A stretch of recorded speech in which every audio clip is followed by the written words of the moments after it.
ना जगत रे श्रेष्ठ पथ कौन सत्य पथ सत्य पथरे चलिले अच्छा भगवान चारिटा कृपा चारिटा महिमा मनीष उपर झड़ी पड़े आई कौन सी ओडिया भागवत जगन्नाथ दास कहले बोला सत्य शांति जे दया अरे ये चारि प्रभु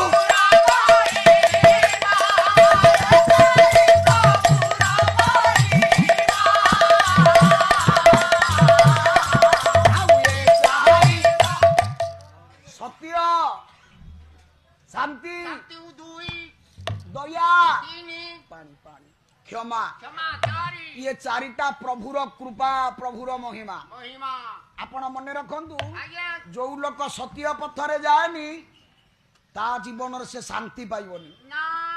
आपण बाहर को देखिबे असत बाटरे पैसा रोजगार करिछि आज्ञा बाहर लोक देखुथिबे असत बाटरे गुडा पैसा आला से पैसा ताकू शांति दउ नथिबो नाइ नाइ नाइ शांति रे